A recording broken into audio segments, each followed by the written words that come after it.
মদিনার দল আমেরিকা যেতে পারে না, নেমে গেছি, অবস্থা খারাপ। চলন্ত জাহাজ থেকে, গাড়ির থেকে, রেলের থেকে, প্লেনের থেকে নামলে হালবাকুল থাকে না, কিন্তু তারপরেও মদিনাওয়ালারা, মক্কাওয়ালারা, আল্লাহ আল্লাহ রসুলের কাফেলা কোনদিন নাস্তিক, বদমাশ, বেঈমানদের অনুসরণ করতে পারে না। দাও গালি দাও। আমরা স্পষ্ট বলি, শোনেন, ভালো মতো বিবেক দিয়ে চিন্তা করবেন। আপনাদের আবেগ এবং বিবেক দিয়ে আমরা ব্যবসা করি না। আপনাদের আবেগ এবং বিবেককে সিঁড়ি বানায়া ক্ষমতা যাওয়ার স্বপ্ন আমরা দেখি না। আমাদের মূল কাজ হলো আল্লাহ বলা লোকদেরকে আল্লাহর সাথে মিলিয়ে দেওয়া। কে থাকবেন কে থাকবেন এই চিন্তাই আমরা করি। আপনারা কেরা থাকবেন, কারা যাবেন, এই চিন্তা আমাদের মধ্যে করে কেন? কিয়ামতের ময়দানে আল্লাহ পাক এই প্রশ্ন করবেন, এই ইসলাম হুকুমত কায়েম করলি না কেন? এত লোককে হেদায়েত করলি না কেন? এত লোককে নামাজ পড়াইলি না কেন? এই প্রশ্ন আল্লাহ পাক করবেন না। আল্লাহ পাক প্রশ্ন করবে, চেষ্টা করলি না কেন? জোরে বলেন। ইসলাম হুকুমত কায়েম করলে কি হবে? আল্লাহ পাক নিজেই বলেন, আল্লাযীনা ইম্মাক্কান্নাহুম ফিল আরদি আকামুস সালাহ ওয়া আতাউয যাকাত ওয়া আমারু বিল মারুফ ওয়া নাহাউ আনিল মুনকার। এরা এই গোষ্ঠী, ওই জাতি, ওই ব্যক্তি, আমি যদি তাদেরকে ক্ষমতা দিতাম, ক্ষমতা আসীন করতাম, ক্ষমতা বসাতাম, তাহলে প্রথম কাজ হলো নামাজ কায়েম করো। জোর বলেন কি? এক নম্বরে কি? 2 নম্বর যাকাত আদায় করো, বলেন। 3 নম্বর সৎ কাজের আদেশ দেয়া। 4 নম্বর অসৎ কাজ থেকে, যদি ক্ষমতা ইসলাম যায়, ইসলাম ওনারা ক্ষমতায় ঢোকে, ক্ষমতায় আসীন হয়, 4টা কাজ। নামাজ, জোরে বলেন, 1 নম্বরে, 2 নম্বরে, 3 নম্বরে, 4 নম্বরে। আর তুমি ক্ষমতায় যেতে চাও ইসলামকে বাদ দিয়া, ইসলামকে জবাই দিয়া। অনেকে বলে যে আপনি আপনার স্ত্রীর পোশাক নির্ধারণ করবেন। অন্যের পোশাক নির্ধারণ করার দায়িত্ব আপনার না, রাষ্ট্রের না। তাহলে রাষ্ট্রের কাজটা কি? আপনি চিন্তা করছেন এই কথার মূল মিনটা কি হয়? যদি আপনি আপনারই কাজ করেন, সেই কাজটা আমরা করতেই আছি, সে কাজ তো প্রত্যেকে ব্যক্তিগত করতেই আছি। ইসলাম হুকুমত কায়েম করতে চান কেন? যেই কাজটা ইসলাম অনুযায়ী আমি করি, সেই কাজটা যেন সবাই করতে পারে, সেই ব্যবস্থা করা। যাই হোক, চরমনেওয়ালাদের কাজ হলো আল্লাহ বলা লোকদেরকে আল্লাহর সাথে নামাজি বানানো। জোরে বলেন, কি বানানো? কিন্তু কত লোক নামাজি বানাবে এই সংখ্যা আমাদের নির্ধারিত নেই, জানাও নেই, এটা আমরা বুঝিও না। আমাদের কাজ হলো দাওয়াত দেয়া। কে দাওয়াত কবুল করবেন অথবা করবেন না আপনি বুঝবেন, আল্লাহ বুঝবেন। ইসলাম হুকুমত কায়েম করার জন্য সর্বোচ্চ চেষ্টা করা আমার দায়িত্ব। হবে কি হবে না জানি না, জানি। জোরে বলেন। নবী নূহ আলাইহিস সালাত 950 বছর চেষ্টা করে মাত্র 40, 70 বা 80 জন লোককে হেদায়েত করছে। নবুয়তের কোনো কমতি হয়নি। এখন বয়ান করতেছি, বয়ান করব। কেউ যদি নামাজ না পড়েন, আল্লাহ জিজ্ঞাসা করবে নামাজ পড়াইলি না কেন? বরং প্রশ্ন করবে হক কথা বললি না কেন? সঠিক দাওয়াত দিলি না কেন? অধিকাংশ মানুষ দাড়ি রাখে না, তুই দাড়ির বয়ান কেন করো নাই? যেহেতু তোর বড় লোক মুড়ির ছুটিয়া যাবে, এজন্য দাড়ির বয়ান করস নাই। কথা কয় না, জিভটা টানিয়ে সত্য কথা বলিনি। সুদের বয়ান করস না কেন, তোর বড় লোক বন্ধুরা ছুটিয়া যাবে, বুড়ি ছুটিয়া যাবে। অধিকাংশ বড় লোক সুদের সাথে জড়িত। তুই পর্দার বয়ান করস না কেন, যেহেতু অধিকাংশ মানুষ পর্দা করে না, এর জন্য তুই পর্দার বয়ান সারিয়া দিস। যদিও মানুষ তোকে দরবেশ মনে করছে, পীর মনে করছে, না আমি মাওলা তোর কলবের দিকে তাকাইছিলাম নাকি। ওয়াসিরু কওলাকুম আবিজহারু বিহি ইন্নাহু আলিমুম বিযাতিস সুদূর। অন্তরের খবর কে জানে? আর সব মাওলা। পর্দার বয়ান তো এখন করাই যায় না, পর্দার বয়ান কেউ শুনতেও চায় না। এই শোনেন মুসলমানরা, মুমিনেরা, গোটা দুনিয়ার কোন পীর, কোন মুহাদ্দিস, কোন মুফতি কেউ যদি পর্দা না করে তারপরে পর্দা ফরজ। কেউ যদি পর্দাকে অস্বীকার করে সে বেঈমান। এই ভালো মতো ঈমান মজবুত করেন। এই জমানে ঈমান রাখাই তো কঠিন। ইসলামের নামে বেপর্দা মেয়েদেরকে নিয়ে বর্তমানে কথা কয় না। কি মানুষের ঈমানের মধ্যে এটা সন্দেহ হয় কি হয় না? এত বড়রা, এত বড়রা, এত বড়রা, তাহলে মনে হয় যেন কোনো ফাঁক ফুকর নাই। কোনো ফাঁক ফুকর নাই, কোনো ফাঁক ফুকর নাই। খবরদার, ফরজ ফরজি, কেউ না মানলে তারপরও ঈমান ঠিক থাকিয়ে। কারণ নবী আলাইহিস সালাতু কি বলছেন, এমন এক জমানা আসবে ঈমানের ঢাকা জ্বলন্ত কয়লা, জ্বলন্ত আংটা হাতের মধ্যে রাখা যত কঠিন, ঈমান হয়ে থাকা তার চেয়ে কঠিন। মজবুত থাকিয়েন, খবরদার, খবরদার। চরমনায় পীর সাহেব দাড়ি ছাঁটলে বা দাড়ি কাটলি, দাড়ি ছাঁটা কামানো জায়েজ হয়ে যাবে। কথা হয় না।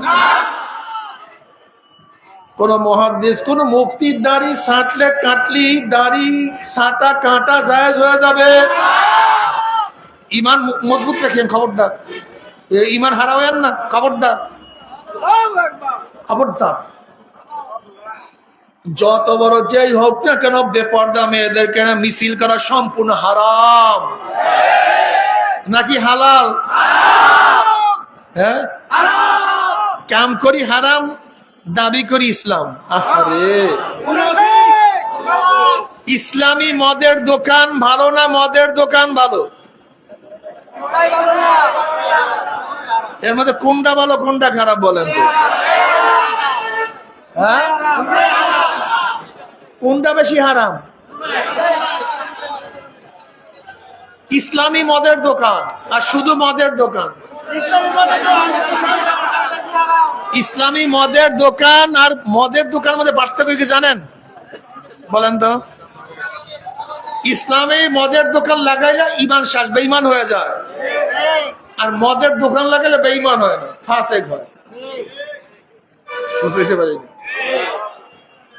কিন্তু ইসলামের মধ্যে মদের দোকান, কেউ যদি ইসলামী মদের দোকান লাগায় তার মানে ইসলামের মধ্যে মদ, তাই যেইটি ইসলামে নাই সেটি ইসলামের মধ্যে আনা, এটার নাম কুফরি। বুঝাতে পারিনি মনে হয়।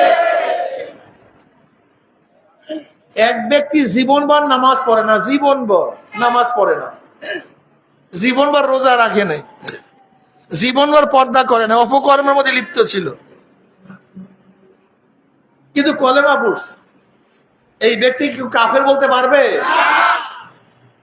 কিন্তু কেউ যদি বলে নামাজ লাগে না, রোজা লাগে না,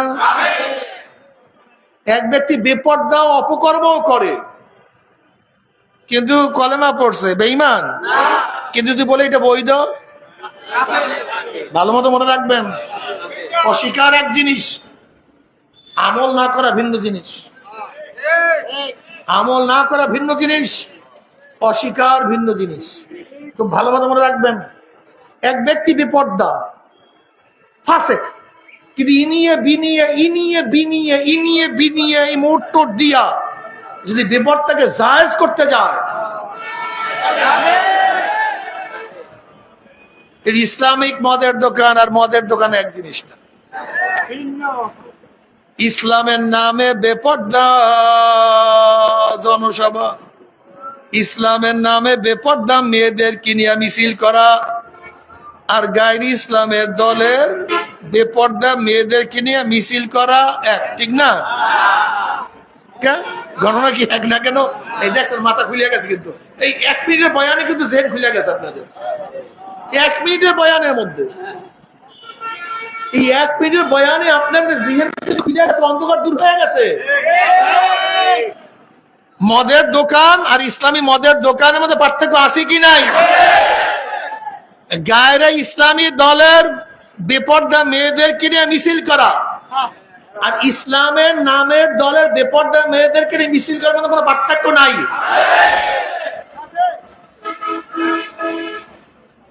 একটা হলো মদের দোকান আর একটা হলো ইসলামের নামের মদের দোকান। দেখবেন এত গালি দেবে, আচ্ছা গালি দিলা কেন, এই প্রশ্নের জবাব দাও। গালি দিয়ে লাভটা কি? আমরা তো গালি খাইতে খাইতে ওটা ভূত হয়ে গেছে, আমরা তো ভূত হয়ে গেছে। আমরা দালাল মালাল হইতে হইতে তো এই পর্যন্ত আসছি। হ্যাঁ, আমরা দালাল, কোনো সন্দেহ নাকি আল্লাহ আল্লাহ রসুলের দালাল। আমরা কার দালাল? আল্লাহ আল্লাহ রসুলের দালালি করার জন্য রাজি আছেন সবাই ইনশাআল্লাহ? ছাড়বেন না তো? যদি এমপি বানায় দেয়, মন্ত্রী দিয়া দেয়, প্রাইম মিনিস্টার বানায়া দেয়, এই বিল্ডিং এর মালিক বানায়া দেয়, গাড়ির মালিক বানায়া দেয় না, মুসলমান ইসলামের জন্য বাদশাহী ছাড়িয়া দেয়, কিন্তু বাদশাহের জন্য ইসলাম ছাড়ে না। ইব্রাহিম বিন আদম রাহমাতুল্লাহ আলাইহি মাওলার জন্য, আল্লাহকে রাজি খুশি করার জন্য বাদশাহী ছাড়ছে, কিন্তু বাদশাহের জন্য ইসলাম ছাড়ে নাই। চরমনাই ওয়ালারা আল্লাহ আল্লাহ রসুলের জন্য বাদশাহী ছাড়ে, ক্ষমতা ছাড়ে, কিন্তু ক্ষমতার জন্য আল্লাহ আল্লাহ রসুলকে ছাড়তে পারে না। আমার যুবক বাবারা, মুরব্বী বাবারা, চরমনাই কেন আসবা? কিসের জন্য আসবা? এটা একটা দাওয়াতি কাফেলা, ব্রাহ্মণ মাদ্রাসা। যেরকম স্থায়ী মাদ্রাসার মধ্যে ওস্তাদরা সব সময় ছাত্রদের তালিম দেয়, আমল শিক্ষা দেয়, দিন শিক্ষা দেয়, আর এটা ব্রাহ্মণ মাদ্রাসা। মাঝে মাঝে তোমাদেরকে ডাকি, আমরা দিনের কথা শুনাই, দিনের আওয়াজ শুনাই। বাবার এইটা হালাল, এইটা হারাম, এইটা জায়েজ, এইটা জায়েজ না, এইটা ফরজ, এইটা ওয়াজিব, এইটা সুন্নাত, এইটা মুস্তাহাব, এইটা জান্নাতের পথ, এইটা জাহান্নামের পথ। চলার দায়িত্ব তোমাদের। লাস্তা আলাইহিম মুসাইতির, আমরা দারোগা হিসেবে আসি নাই, পথ প্রদর্শন করব। এইটা জান্নাতের পথ, চলো। আমার মাওলার ডাক দিবা, আল্লাহ জিনা জাহাদু ফিনা লানাহদিয়ান্নাহুম সুবুলানা। আমাকে পাওয়ার জন্য যারা চেষ্টা করবা, সাধনা করবা, চেষ্টা করবা, কি করবা? জোরে বলেন। সাধনা করবা, চেষ্টা করবা, সব কিছু ত্যাগ করবা, কাকে পাওয়ার জন্য? আমার মাওলা লানাহদিয়ান্নাহুম সুবুলানা, আমাকে পাওয়ার বহুত রাস্তা আমি খুলিয়া দেব। আমার মাওলা বাপ ডাক দিয়া বলে, মান আতানি ইয়ামশি আতাইতু হারওয়ালাতান। এ বান্দা, তুই আমার দিকে দৌড়াইয়া, তুই আমার দিকে হাঁটি হাঁটিয়া রওনা করবে, আমার রহমত ধরিয়া ফেলাইবে। মান তাকাররাবা ইলাইয়া শিবরান তাকাররাবতু ইলাইহি যিরাআ, ওয়া মান তাকাররাবা ইলাইয়া যিরাআন তাকাররাবতু ইলাইহি বাআ। মান আতানি ইয়ামশি আতাইতুহু হারওয়ালাতান। বলেন সুবহানাল্লাহ। আমার দাদা জান রাহমাতুল্লাহ আলাইহি এই হাদিসে কুরসি চমৎকার একটা উদাহরণ দিতেন। বাচ্চা পারে না হাঁটতে, বাচ্চা পারে না হাঁটতে, বাবা মা দূর থেকে বলে, আসো বাবা, আসো বাবা, আসো।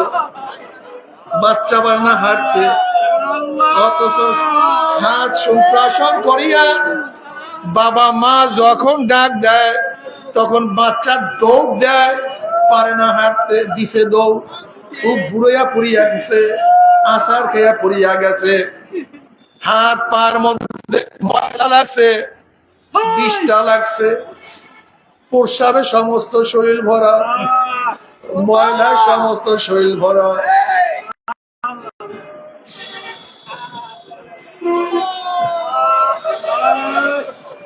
এখন বাচ্চা ঠাট্টা মারিয়া চিল্লা দাও,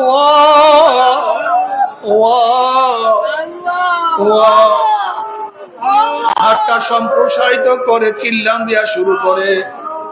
ওদিকে বাপ মার হৃদয়ের মধ্যে কলিজার মধ্যে মোহাব্বতে জোশ মারা শুরু করে।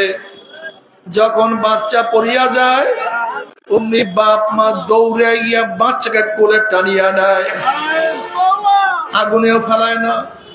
ওই ময়লা ধুল দেখিয়া, পায়খানা দেখিয়া বাচ্চাকে আগুনেও ফেলায় না, ফিকিয়া মারে না, বরং ধোয়াইয়া মুসাইয়া এই গালে চুমা দেয়, ওই গালে চুমা দেয়। ঠিক আমরাও দুর্বল, আমরা মাওলা পর্যন্ত হাঁটতে পারি না। ইমাম গাজালি রাহমাতুল্লাহ আলাইহি ফরমান, মাওলার মধ্যে বন্দার মধ্যে ৭০,০০০ নূরের পর্দা। এক একটা পর্দা ভেদ করার জন্য ৭০,০০০ বছরের সময় প্রয়োজন। আমরা কয়দিন বাঁচবো? একটা পর্দা ভেদ করা কোনো মানুষের জন্য সম্ভব না। আবার ইমাম গাজালি রাহমাতুল্লাহ আলাইহি বলেন, আমার মাওলা যাকে পছন্দ করে,